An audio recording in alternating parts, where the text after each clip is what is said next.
அன்பான உறவுகளுக்கு வணக்கங்க. இங்கே சாப்பிடாம விட்டுறாரு மாத்திரையை. அதனால சமைச்சிக்கிட்டு இருக்காங்க 200 பிள்ளைங்களுக்கு. அதுவும் எவ்வளோ பெரிய பொறுப்பு பிள்ளைங்களுக்குங்க. அந்த நேரம் ஒரு மாத்திரையை மறக்கலாமா? ஒன்றா மறந்துட்டு வராரு. அதுவும் கரெக்டு தான். ரொமான்ஸ் காதல் அதிகரிக்குது இல்லையா? இப்போ சமைச்சிக்கிட்டு இருக்கே ஒரு மயக்கம் வருது. மாத்திரை போடலை, மயக்கம் வருதுங்கள. அவங்க எப்படான் இருக்காங்க அன்பு காலி பண்ணுறதுக்கு. அப்படியே மயங்கி விழுகிறாங்க.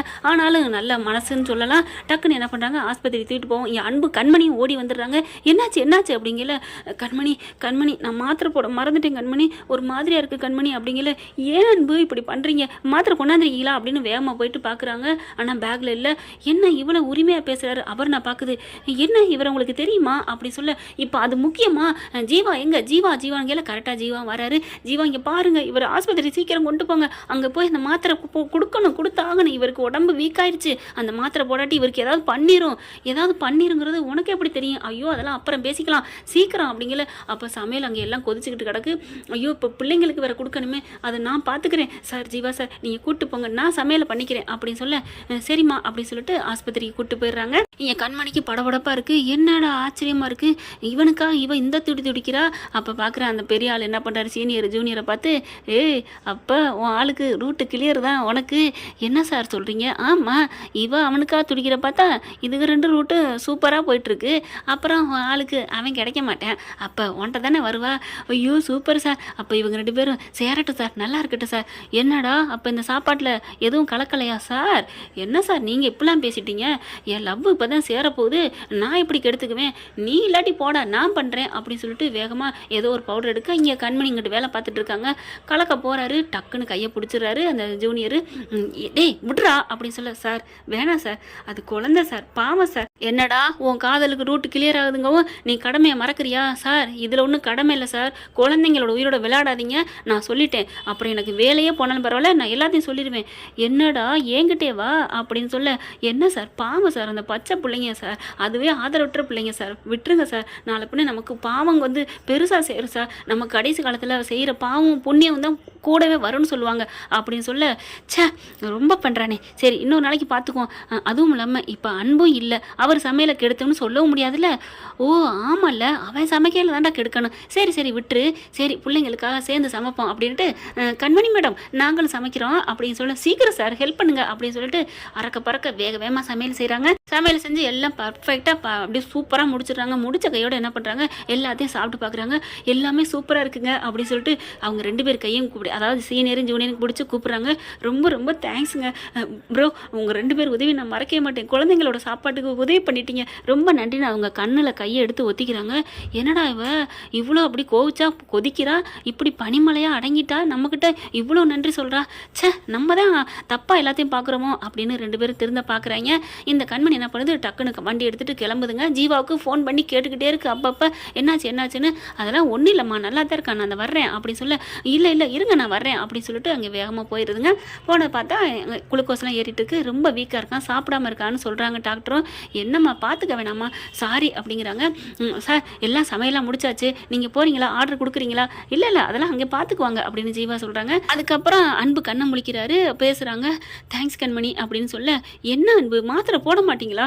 நான் எத்தனை வாட்டி படித்து சொல்லியிருக்கேன், கையில் எப்போவுமே செல்லு வச்சுருக்க மாதிரி வச்சுக்கோங்க மாத்திரைன்னு, கொஞ்சம் கூட உங்களுக்கு உங்கள் மேலே உயிர் மேலே ஆசையும் இல்லை, அக்கறையும் இல்லை, புத்தியும் இல்லை, அறிவும் இல்லை அப்படின்னு கத்த, சாரி கண்மணி அப்படிங்கிறாங்க. என்ன ஜீவா கண்மணி இந்த திட்டுறாங்க, கண்மணி நீங்கள் என்ன திட்டுறீங்க, என்ன நடக்குதுங்க அப்படின்னு சொல்ல, சாரி ஜீவா நான் உங்ககிட்ட ஒரு உண்மையை சொல்லணும் அப்படின்னு என்ன பண்ணுறாங்க, தாலி எடுத்து காமிக்கிறாங்க.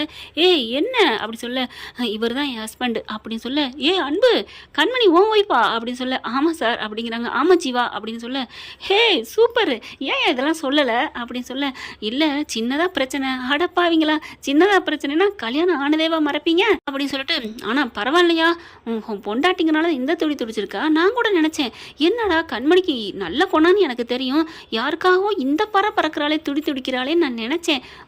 புருஷங்கிற ஒரு குணமா அப்படிங்கல. சொன்னாலும் சொல்லாட்டியும் நான் எல்லாருக்கும் உதவி பண்ணுவேன் தான் ஜீவா, ஆனால் இது கொஞ்சம் கூடுதலாக இருந்துச்சு தான், அதான் தெரியுமே, கொஞ்சம் என்ன அதிகமாகவே தான் இருந்துச்சு. அன்பு சூப்பர் பொண்டாட்டி தெரியுமா உனக்கு கிடச்சிருக்குது, விட்டுறாதையா, மிஸ் பண்ணிடாத, என்ன பிரச்சனையாக இருந்தாலும் சரி. அப்படி என்ன கண்மணி பிரச்சனை பண்ணா அப்படின்னு கேட்க, ஒன்றும் இல்லை, எங்கள் பாட்டியை கொஞ்சம் கொஞ்சம் மரியாதை இல்லாமல் பேசிவிட்டா. அடப்பாவி, இதுக்காக கோச்சிட்டு பிரிஞ்சிருக்கீங்க?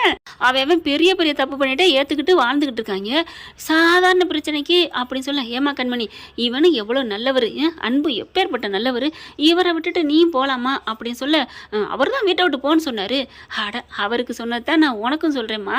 என்ன, அவன் அடித்து குடுமையோட பிடிச்சி தள்ளி கொண்டாந்து வீட்டில் விட்டு போகிறாங்க, நல்லா ஃபுல்லாக குடிச்சிட்டு. அவளுங்களே என்ன பண்ணுறாங்க, எனக்கு என் புருஷன் தான் முக்கியம்னு மறுநாள் பார்த்தா பெட்டி தூக்கிட்டு புருஷன் வீட்டில் வந்து இருக்கிறாங்க. இவர் போன்னு சொன்னக்காண்டி இப்படியா போவேன், என்ன போங்க ரெண்டு பேரும் அப்படின்னு சொல்ல. ஆஹா, ரொம்ப சந்தோஷம். அப்படியே அன்பு குழு குழுன்னு போகுது. என்ன மனசு குழு குழுன்னு இருக்கா? ஆமாம், என்னை மட்டும் திட்டினாரேன்னு வருத்தமாக இருந்துச்சு. இப்போ பதிலுக்கு உன்னையும் திட்டார்ல, இப்போ தான் என் மனசில் உள்ள பாரமே இறங்கியிருக்கு அப்படின்னு அன்பு சொல்ல. உங்களை அப்படின்னு சொல்லிட்டு கன்னத்தில் அடிக்கிறாங்க. அம்மா, ஏய் பார்த்துடி, நானே முடியாமல் இருக்கேன், என்ன போய் அடிக்கிற பார்த்தீங்களா ஜீவா, உங்கள் கண்ணு முன்னாடியே அடிக்கிறா. அப்புறம் நீங்கள் இல்லாட்டி என்னென்ன பண்ணுவா, அப்போ யார் மேலே தப்பு அப்படின்னு சொல்ல. யார் மேலேயும் தப்பு இல்லை, உங்கள் காதல் இருக்குது பாருங்க. அப்போ காதல் மேலே தப்பா? சே, அது மேலேயும் தப்பு இல்லை. சுற்றி இருக்கிற கண்ணு, உங்கள் காதல் மேலே கண்ணு வைக்கிறாங்க பாரு, அதுதான் தப்பு. என் கண்ணே பட்டு போச்சியா, இரியா அப்படின்னு சொல்லிட்டு காலை அப்படி தொடச்சி ரெண்டு பேருக்கு சுற்றி போடுறாங்க. என்னாச்சு, என் கண்ணு பட்டுருச்சு தெரியுமா அன்பு, உண்மையிலே உன் பொண்டாட்டி சூப்பர், என்ன துடிச்சு போயிட்டா தெரியுமா அப்படிங்கல. அன்பு பார்க்குறாரு. நிஜமா அப்படிங்கிற மாதிரி.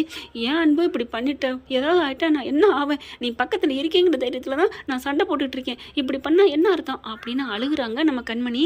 அதுக்கப்புறம் ஜீவா என்ன பண்ணுறாங்க, அப்படி கையை பிடிச்சி கண்ணில் ஒத்திக்கிறாங்க நம்ம கண்மணி அன்பு கையை. இனிமேல் நாங்கள் இருக்கலை, கிளம்புறேன் அப்படி சொல்லி கிளம்ப. ஜீவா எங்கே போகிறேன், நான் நந்தி மாதிரி இடையில இருக்கலாமா, நீங்கள் இருங்க, நீங்கள் நைட்டுக்கே டிசார்ஜ் பண்ணிடுவாங்க, அதுக்கப்புறம் அப்படியே நேராக வீட்டுக்கு போயிருங்க, நாங்கள் ஹோட்டலுக்கு போயிட்டு சாப்பாடு கவனிச்சுக்கிறேன் அப்படின்னு சொல்ல. சரி பாய் அப்படின்னு சொல்லி அனுப்ப. பாரு எவ்வளோ வேகமாக கண்மணி விரட்டுறா பற்றியா அப்படின்னு சொல்ல. போங்க ஜீவா, அப்படி போ ஜீவா அப்படிங்கிறாங்க. ஜீவாவும் கிளம்பி போயிடுறாங்க. அங்கே போனால் அபர்நாட்ட எல்லா கதையும் சொல்கிறாங்க, எல்லாத்தையுமே சொல்கிறாரு. அன்பு இப்போ நல்லா இருக்காரு. ஆனால் உங்களுக்குலாம் ஒன்று தெரியுமா, அவங்க ரெண்டு பேரும் புருஷன் பொண்டாட்டி அப்படின்னு சொல்ல. அபர்ணாவுக்கு அப்படியே நெஞ்சு வெடிக்கிற மாதிரி ஐயோன்னு உட்காருது. அப்படியே சிரிக்கிறாரு. நான் சொன்னேன்ல ஒரு கிளியர்னு, நான் நல்லது நினச்சேன், உடனே நல்லது நடக்குது பார்த்தீங்களா சீனியர், அதுதான் அடுத்தவங்களுக்கு நல்லது நினச்சா நல்லது நடக்குன்னு சொல்லியிருக்காங்க. இந்த 200 பிள்ளைங்களோட உயிர் போயிடும் நான் சொன்னேன், இப்போ என் காதல் உயிர் வந்துருச்சே, ஐயா ஜாலி அப்படின்னு சொல்ல. அபர்ணா அப்படியே உட்காந்துருக்கு. அந்த சூனியர் போயிட்டு தோள்பட்டியில் தொடுறாரு. கவலைப்படாத அபர்ணா, அவங்கவுங்களுக்கு என்ன கிடைக்குதோ அதான் கொடுத்து வைக்கணும், நான் உன் மேலே உயிராக இருக்கேன் அபர்ணா, என்னோட அன்பை நீ புரிஞ்சுக்காம அந்த அன்புக்கா நீ ஏங்கிக்கிட்டு இருக்க, ஆனால் அந்த அன்பு இன்னொரு அன்புக்கு சொந்தம்னு தெரிஞ்சுக்கிட்டியா, நான் உனக்காக காத்திருப்பேன், என் அன்பை நீ எப்போ புரிஞ்சுக்கிறியோ அப்போ வா அபர்ணா, நான் உனக்காக காத்திருப்பேன் அபர்ணா அப்படின்னு அந்த ஜூனியர் சொல்ல. அப்படியே கையை பிடிச்சிட்டு ஓன்னு அழுகுது. நான் காதலிச்சேன், அன்பு மேலே நான் உயிரை வச்சேன் தெரியுமா அப்படின்னு சொல்ல. என் கொடுமை, லவ் பண்ணவ இன்னொருத்த மேலே உயிரை வச்சிருக்கேன்னு சொல்கிறாளே, அதை கேட்டு நான் நிற்கிறேனே, என்ன பண்ணுறது, நம்ம உண்மையான அன்பு வச்சுட்டோமே, அந்த அன்பு ஜீவன் நம்மக்கிட்ட தேடி வந்துருச்சு, அவள் தப்பு பண்ணிட்டாங்கிறக்காண்டி தூக்கி எறிய முடியாது, அதுக்கு பேர் உண்மையான காதலாக இருக்காது அப்படின்ட்டு. பரவாயில்ல அபர்ணா, நான் உன் மேலே உயிராக இருக்கேன், அது போயிட்டு போகுது, பாஸ்ட்னு சொல்லுவாங்க, நான் இருக்கேன்டா அப்படின்னு சொன்னேன். அப்படின்னு ஒரு சொன்ன கையோட, அப்போ உனக்கு வருத்தம் இல்லையா, என் மேலே கோவம் இல்லையா, நான் ஏமா கோவப்பட போகிறேன் அப்படின்னு சொன்ன கையோட, ஐ லவ் யூ அபர்ணா, இப்போவும் நான் உன்னை லவ் பண்ணுறேன் அப்படின்னு சொன்னோன்னே அபர்ணா எந்திரிச்சு அப்படியே கட்டிக்கிறாங்க. நீ தாண்டா உண்மையான மனுஷன், இந்நேரம் மற்றவனா தான் நீ இன்னொருத்தனை விரும்பினவ, நீ நல்லவளே இல்லை கெட்டவன் சொல்லி தூக்கி போட்டு போயிருப்பாங்கடா, ஓ லவ் சூப்பர்டா, நீ என்ன அன்பு, பெரிய அன்பு, எனக்கு அவன் வேணாம், எனக்கு நீ போதும் அப்படின்னு கட்டிக்கிறாங்க. அப்படி ஒரு சந்தோஷம். அவருக்கு நினைப்பு பூரா நல்லது பண்ணோம் பார்த்தீங்களா, 200 பிள்ளைய சமையலில் கெடுக்கக்கூடாதுன்னு, அதுக்காக ஆண்டவன் கொடுத்த கிஃப்ட் அப்படின்னு சந்தோஷப்பட்டுக்கிறாரு. இவங்க டிச்சார்ஜ் ஆகிடுறாங்க. ரெண்டு பேரும் ஒன்றா தாங்க ஆட்டோவில் வந்து இறங்குறாங்க, பார்க்குறாங்க. அப்படி ஒரு சந்தோஷம். என்னாச்சு, மாப்பிள்ளையும் மகளும் ஒன்றா வராங்கங்கிற சந்தோஷப்படுறதா, இல்லை இவர் அப்படி தாங்கி கூட்டிகிட்டு வராங்க. என்னடி ஆச்சு, என்னாச்சு, ஒன்றும் இல்லைம்மா அப்படின்னு சொல்லிட்டு நேராக தான் வீட்டுக்குள்ளே கூட்டியாராங்க. அம்மா என்னடி கண்மணி இங்கே கூட்டியார, அவர் ஒத்தே அங்கே இருக்க முடியாதும்மா, அவருக்கு உடம்பு சரியில்லைம்மா, என்னடி சொல்கிற, ஆமா அப்படின்னு சொல்லிட்டு தள்ளு அப்படின்னு சொல்லிட்டு, என் கட்டெல்லாம் ரெடியாக இருக்கா, எல்லாம் ரெடியாக தாண்டி இருக்குது, உன் கட்டில் மெத்த நீ எப்பவும் சுத்தமாக தானே வச்சிருப்ப, இருந்தாலும் அதில் இன்னொரு பெட்ஷீட் போடுமா அப்படிங்கல. கண்மணி இருக்கட்டும், நீ படுத்து தானே பரவாயில்ல அப்படின்னு சொன்னோன்னு சந்தோஷம் தாங்கலைங்க. அப்படியே மெல்ல மெல்ல மெல்ல அப்படியே சாஞ்ச வாக்கில் கொண்டு போய் ரூமில் கொண்டே படுக்க வச்சிடுறாங்க. அதுக்கப்புறம் ஃபேனெல்லாம் போட்டு விட்றாங்க. ஓகே அன்பு ஓகே தானே அப்படி சொல்ல. கண்மணி அப்படின்னு அப்படி கையை அதாவது கண்மணி போட்டுட்டு அங்கிட்டு போகிறாங்க, கையை பிடிச்சி இழுக்கிறாரு. அப்படியே மேலே விழுகிறாங்க. என்னை மன்னிச்சிரு கண்மணி, என்ன சாரி கண்மணி அப்படி சொல்ல. நான் அதெல்லாம் தப்பாக நினைக்கல அன்பு அப்படி சொல்லிட்டு ரெண்டு பேரும் ஒருத்தர் பார்த்துக்க அவங்க அம்மா வந்து பார்த்துட்டு அப்படியே வெக்கப்பட்டு அங்கே போகிறாங்க. இதே சமயம் அங்கே வெண்ணிலா அவங்க பாட்டி எல்லாத்தையும் கூட்டிக்கிட்டு நேராக அட்ரஸ் இங்கே தானே இருக்காங்கன்னு தெரியுது இல்லையா, கிளம்பி படையெடுத்து வந்துட்டு இருக்குதுங்க. இதுங்க இங்கே ரொமான்ஸ் போயிட்டு இருக்குதுங்க. பார்க்கலாம் ஃப்ரெண்ட் என்ன நடக்க போகுதுன்னு. இப்படி போனால் நல்லா தானே இருக்கும். இந்த பதிவு உங்களுக்கு பிடிச்சிருந்துச்சுன்னா உங்கள் பொண்ணான கையால் ஒரு லைக்கை போட்டு சப்ஸ்கிரைப் பண்ணிடுங்க. ஆதரவு கொடுங்க நம்ம சேனலுக்கு ஃப்ரெண்ட்ஸ். தேங்க்யூ. இந்த வீடியோ உங்களுக்கு பிடிச்சிருந்தா தயவு செய்து லைக் பண்ணுங்க. இன்னும் அப்டேட்ஸ்க்காக சேனலை சப்ஸ்கிரைப் பண்ண மறக்காதீங்க. நம்ம கிட்ட இருக்க எல்லா சேனல்ஸோட லேட்டஸ்ட் வீடியோ அப்டேட்ஸ்க்காக மேல ரைட் சைடுல காட்டுற லிங்கை கிளிக் பண்ணி வாட்ஸ்அப் குரூப்ல ஜாயின் பண்ணுங்க. உங்களிடம் விடைபெறுவது நான் உங்கள் மெஹர்.